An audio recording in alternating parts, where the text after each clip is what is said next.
আসসালামু আলাইকুম রহমতুল্লাহি ওবরকাতুহু। সম্মানিত দর্শক, ২০২৪ সনের আগস্ট মাসের ৫ তারিখ একটি ঐতিহাসিক মহাসন্ধিক্ষণ। এই দিনে কি হয়েছিল ঢাকায়, কি ঘটেছিল সেদিন? প্রধানমন্ত্রীর যে সরকারি বাসভবন গণভবনে, তারপর ক্যান্টনমেন্টে কি হলো, আবার রাষ্ট্রপতির যে বাসভবন গণভবন সেখানে কি হয়েছিল, ক্ষমতায় যাওয়া এবং ক্ষমতা হারানো, এগুলো নিয়ে এখন এই মুহূর্তে যে কাদা ছোড়াছুড়ি হচ্ছে, তাতে এমন সব বিশ্রী বিষয়গুলো বের হয়ে আসছে, যার ফলে কি হলো, আগামীতে এই আন্দোলনের অনেক নায়ক মহানায়ক তারা রীতিমতো ভিলেনে পরিণত হয়ে যাবেন, যারা নিজেদের জীবন বাজি রেখে আমাদের জন্য কাজ করেছেন। তারা অনেকেই বিচারের সম্মুখীন হওয়ার যে ভয় এবং আতঙ্কের মধ্যে পড়ে যাবেন। এরপর একটা বিবর্তন, ভীষণ রকম একটা বিবর্তন তৈরি হবে, এবং সেই বিবর্তনে আগামী বহুদিন কোনো মানুষ দেশের জন্য, তারপরে জাতির জন্য সাহসী হয়ে কোনো অবস্থাতেই রাজপথে নামার কোনো উৎসাহ এবং উদ্দীপনা তারা দেখাবেন না। এর কারণ হলো যে আমাদের দেশে যা হয়, খায় দায় চিকন আলী, মোটা হয় রমজান। আমাদের দেশে বেশিরভাগ মানুষ যারা কাজ করে তারা কথা বলে কম, এবং যারা মানুষের উপকার করে তারা বেশি দুর্ভোগ দুর্দশার মধ্যে পড়ে। আর যারা কিছুই করে না তারা শুধুই মাত্র নিরাপদ দূরত্বে বসে সমালোচনা করে, গালাগাল করে, আর অন্যের ত্রুটি ধরে। কবিতা, গল্প, উপন্যাস সবাই তো লিখতে পারেন না, কিন্তু সমালোচনা করতে পারেন সবাই। এটা কোনো একটা কবিতা হলো, এটা একটা গল্প হলো, উনি যা লিখেছেন এখানে বাংলা ব্যঞ্জন বর্ণের এই সন্ধি বিচ্ছেদ ঠিকমতো হয়নি, এরকম অকথ্য সমালোচনা সারা দুনিয়াতে হয়, বাংলা এবং অন্যান্য ভাষাতে। এবং সমালোচকদের কারণে, কেবলমাত্র সমালোচকদের কারণে পৃথিবীর অনেক বড় নামকরা জ্ঞানী, গুণী, দার্শনিক অনেকে আত্মহত্যা পর্যন্ত করেছেন, সুইসাইড করেছেন। তো কাজে সমালোচনা কিন্তু এত জেনতন ব্যাপার নয়। মানুষের মুখের ভাষা এতটা খারাপ, এবং এটা যে যুদ্ধ তৈরি করতে পারে, তার একটা উদাহরণ আমরা দেখেছি ভারত এবং চীনের সীমান্তে। তো সেখানে মাইক লাগিয়ে চীন এবং ভারতের সৈন্যরা একে অপরকে গালাগাল করত। তো চীনা ভাষায় আপনি দেখেন ভারতের গালাগালি, তো হিন্দি ভাষার গালাগালি, আর চীনা ভাষায় চুঁচা করে যে গালাগালি, এগুলো শুনলেও আপনার মেজাজ গরম হয়ে যাবে ভারতীয়দের। তো এরকম গালাগালি করতে করতে করতে করতে দেখা গেল যে ভারতের যারা সেনাবাহিনী, যারা লোকজন, তারা মেজাজ হারিয়ে ফেললো, এবং ওখানে তারা খালি হাতে ছিল, অস্ত্র ছিল না, এবং তারা উত্তেজিত হয়ে ভারতের সেনাবাহিনী সেই চীনের সেনাবাহিনীর উপর আক্রমণ চালালো। আর চীনের সেনাবাহিনী তো এটার জন্য প্রস্তুত হয়েছিল। তারা ওখানে যারা ছিল তারা সবাই কুম্ফু জানতো, ক্যারাত জানতো, এবং তাদের হাতে এই লাঠি ছিল, হাতের মধ্যে লাঠি ছিল, এবং লাঠির সঙ্গে পেরেক, গজাল, এইগুলো যেটা যাকে বলা হয় বারুদবিহীন অস্ত্র, দেশীয় অস্ত্র, এগুলো তারা সেখানে ছিল। এবং এইগুলো করে তারা প্রায় 800 ভারতীয় সৈন্যকে তারা আহত করে, এবং মোর দ্যান 200 সৈন্যকে তারা আটক করে ফেলে। তো এই যে এই কাজটি করার জন্য তাদের গুলি ছুড়তে হয় না, কোনো কিছু করতে হয় না, এই কাজটি করেছে তারা গালাগালি করে, কেবলমাত্র গালাগালি করে। আবার আরেকবার একটা যুদ্ধ বেঁধে গেল উত্তর কোরিয়া এবং দক্ষিণ কোরিয়ার মধ্যে। তো নদীর এপারে উত্তর কোরিয়া, ওপারে দক্ষিণ কোরিয়া। তো উত্তর কোরিয়ার যারা লোকজন তারা মাইক লাগিয়ে দক্ষিণ কোরিয়ার দিকে মাইক করে এমন অকথ্য ভাষায়, বিশ্রী ভাষায় গালাগাল শুরু করলো যে দক্ষিণ কোরিয়ার সৈন্যরা আর সহ্য করতে না পেরে গোলাগুলি শুরু করে দিল। এবং ওই সময়টাতে আরেকটু হলে আমেরিকা সৈন্যরা ওখানে জড়িয়ে পড়তো। তো এই হলো মানুষের গালাগালির যে ক্ষমতা। এবং আল্লাহ রাব্বুল আলামিন মানুষকে যে শক্তি দিয়েছেন, পৃথিবী তৈরি করেছেন সাউন্ড দিয়ে। সাউন্ড তৈরি হয়েছে সাউন্ড দিয়ে, বিগ ব্যাং দিয়ে তৈরি হয়েছে। আবার এই পৃথিবী ধ্বংস হবে বিগ ব্যাং দিয়ে। এই যে আমরা সাউন্ড দেই, এটিকে বলা হয় কালাম, কথা বলার যে শক্তি, কালাম। তো এই শক্তিটিকে আমরা কে কীভাবে ব্যবহার করব, সেটার উপর কিন্তু নিজের দেশ, জাতির, সমাজের, পরিবারের অনেক কিছু নির্ভর করে। এখন এই যে 5ই আগস্ট নিয়ে শব্দবোমা ছাড়া হচ্ছে, এবং নানা রকম কনফিউশন তৈরি করা হচ্ছে, বিভিন্ন রকম প্রশ্ন তৈরি করা হচ্ছে। 5 তারিখে কারা পুলিশ মেরেছে, কারা থানায় আগুন দিয়েছে 5 তারিখের আগে এবং পরে, এগুলো নিয়ে এখন এত বিতর্ক তৈরি করা হচ্ছে যে অনেক ভালো মানুষ যারা মানে মূলত আন্দোলনের নামেও নাই, আন্দোলনের পক্ষে গত 10 বছরে কখনো কোনো কথা বলে নাই, তাদের রাজনৈতিক পদ পদবি আছে, এবং যারা প্রতি মুহূর্তে শেখ হাসিনার ভয়ে মরে যেতে চাইতো, কিন্তু মরে যাওয়ার জন্য তো সাহস লাগে। আপনি বিষ খাবেন, তাতেও সাহস লাগবে, গলায় দড়ি দিবেন তাও সাহস লাগবে, আর বিল্ডিংয়ের উপর থেকে লাফ দিয়ে যদি মরতে যান তাহলে তো কথাই নাই, প্রচণ্ড সাহসী হতে হবে। তো এই সাহসের অভাবে এরকম অসংখ্য লোক ছিল যারা আত্মহত্যা করতে পারে নাই আওয়ামী লীগের জুলুমের প্রতিবাদ জানাতে জন্য, ফলে তারা পালিয়েছিল, তারা নীরব ছিল। তো সেই মানুষগুলো যাদেরকে আপনি কাপুরুষ বললেও কাপুরুষের ইজ্জতে লাগবে, তো এই সকল পলাতক লোকগুলো 5 তারিখের পরে হঠাৎ করে এসে দৃশ্যপটে আমি সব করেছি, আমি এটা করেছি, আমি ওটা করেছি, আমি এটার মাস্টার মাইন্ড, আমি এই কাজ করেছি, আমার কথা মতো আন্দোলনে এটা হয়েছে। তো এগুলো বলার ফলে কি হলো, অনেকগুলো মানুষ, থানা, পুলিশ, প্রশাসন থেকে শুরু করে গোয়েন্দা সংস্থা, দেশি বিদেশি বিভিন্ন এজেন্সির খাতায় তাদের নাম লেখা হয়ে গেছে। তো তারা যখন বলেছে তখন তো বুঝতে পারেনি, কিন্তু এখন যখন এগুলো নিয়ে আলোচনা হচ্ছে যে আগামীতে এই যে 400 থানা পুরানো হলো, 8 থেকে 10,000 অস্ত্র লুট হলো, যেগুলো এখন উদ্ধার হয়নি, এসএসএফ এর অস্ত্রগুলো এখনো উদ্ধার হয়নি। তো কাজেই এই যে যারা নিজেদেরকে মাস্টার মাইন্ড দাবি করেছেন, বলেছেন আমি এটা করেছি, ওটা করেছি, এটা করেছি, এখন তাদের সবার ঘরে রীতিমতো কেয়ামত শুরু হয়ে গেছে, খাওয়া দাওয়া বন্ধ হয়ে গেছে, মুখ কালো হয়ে গেছে। এই গেল একটা বাহ্যিক। দ্বিতীয়ত, এই সরকার যদি সফল হতো তাহলে এক ধরনের সমীকরণ হতো, কিন্তু এই সরকার এখন একেবারে ব্যর্থতার চূড়ান্ত পর্যায়ে পৌঁছে গিয়েছে। এখন তারা এই ব্যর্থ হয়ে কি পরিণতি ভোগ করে, সরকারের পরিণতি ভোগ করে অ্যাজ এ হোল, আর ইন পার্সন তারা কি পরিণতি ভোগ করে সেটা এখন আমরা উই আর ওয়েটিং, কিন্তু আলটিমেটলি এখান থেকে ঘুরে দাঁড়ানো সম্ভব না। কিন্তু এরই মধ্যে দেখা গেল সরকারের কিছু কর্তা ব্যক্তি, কিছু রাজনৈতিক ব্যক্তিবর্গ, তাদেরকে নিয়ে নানা রকম প্রশ্ন তৈরি হচ্ছে। যেমন 5 তারিখে আসিফ নজরুল সাহেব কী করেছেন, জামাতের আমির কী করেছেন, জুনায়েদ সাকি কী করেছেন, অন্যান্য রাজনৈতিক নেতৃবৃন্দ কী করেছেন, তারা কী করে ক্যান্টনমেন্টে গেলেন। কেননা যখন সারা দেশ তখন উত্তাল, সবাই যে যার মতো করে পলাতক, ছাত্ররা রাজপথে জীবন দানের জন্য দাঁড়িয়ে আছে।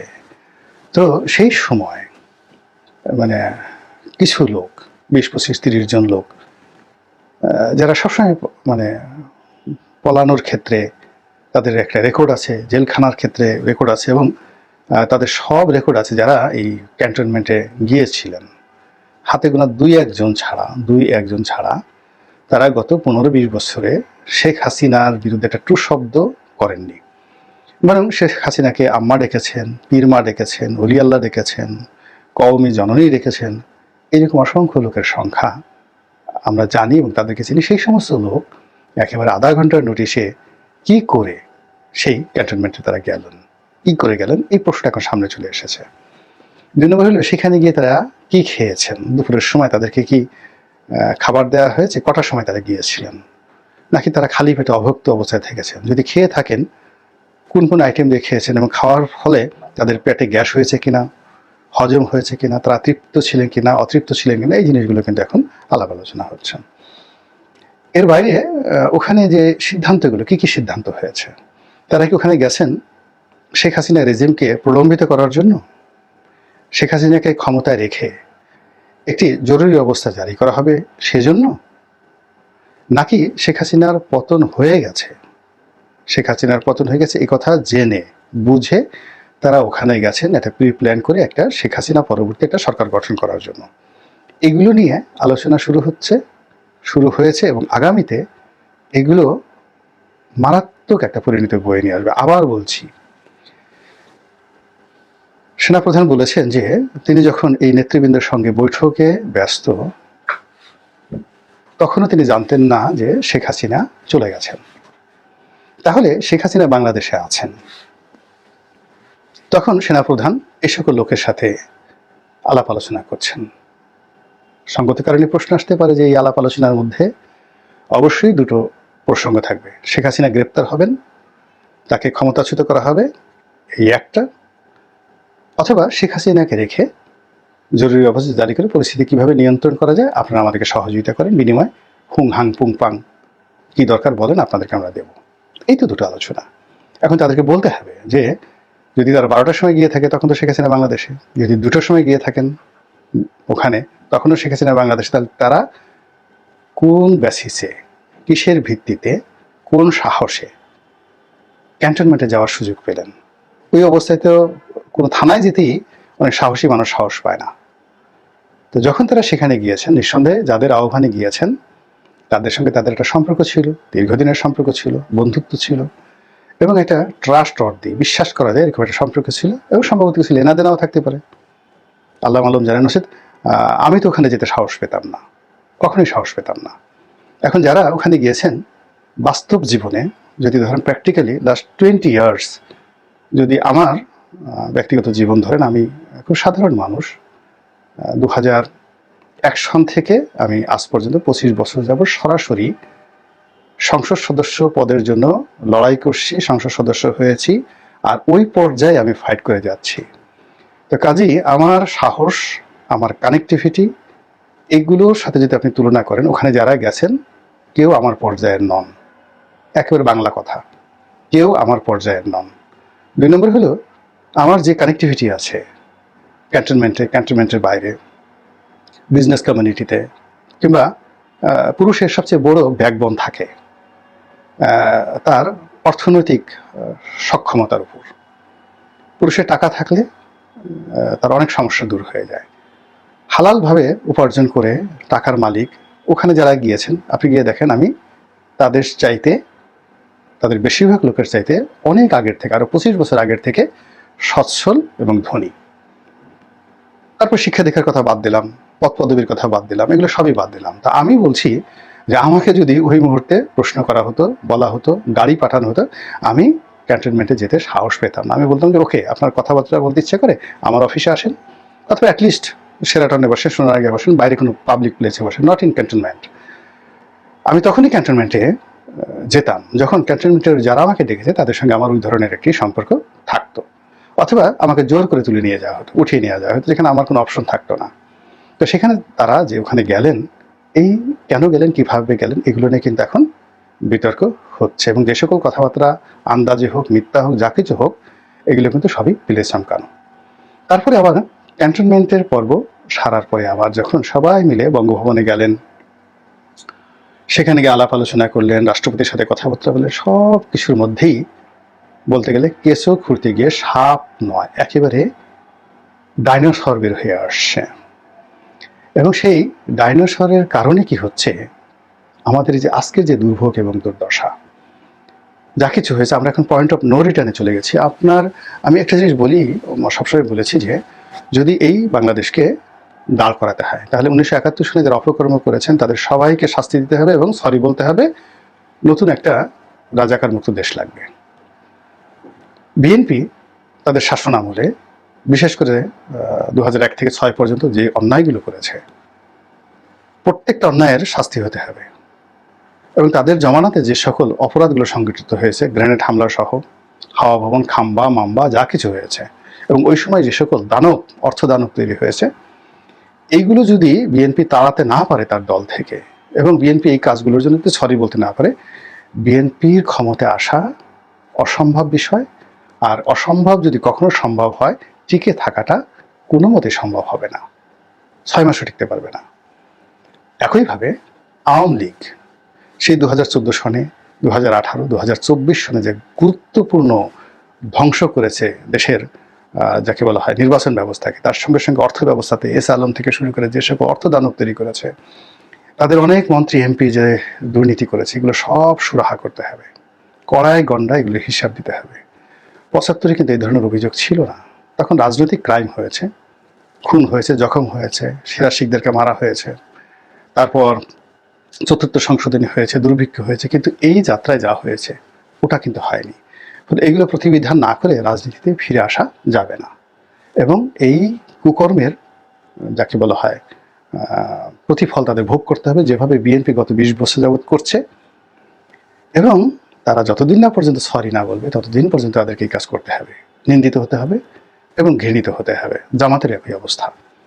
তো সেই কারণে কি হচ্ছে, এই যে 5 তারিখে যারা যারা এই ঘটনার সাথে জড়িত, ক্ষমতার ট্রানজিশন বা প্রকৃতির পক্ষ থেকে আল্লাহ আমাদেরকে যে সুযোগ দিয়েছে সেই সুযোগটা যাদের হাত দিয়ে এসেছে তারা যদি সেই পূর্ব পরিকল্পনা অনুযায়ী ভালো হৃদয় নিয়ে পরিকল্পনা করে সকলের সাথে পরামর্শ করে দেশ এবং জাতির কল্যাণের স্বার্থে যদি কাজ করতেন, একটা জাতীয় সরকার যদি গঠিত হতো, একটি বিপ্লবী সরকার যদি গঠিত হতো এবং যোগ্যতম মানে এখানে এনজিও গ্রাম সরকার বা গ্রামীণ ব্যাংক সরকার বা চিটাগাংয়ের সরকার বা সমন্বয়কদের সরকার এইরকম ট্যাগ যদি না থাকতো, সত্যিকার অর্থে যদি একটা অংশগ্রহণমূলক সরকার হতো যেখানে সকলের অংশগ্রহণ থাকতো, তাহলে গত এই 100 দিনে আমাদের দেশের ভিতরে দেশের বাইরে যে সমস্যাগুলো হয়েছে সেই সমস্যাগুলো হতো না।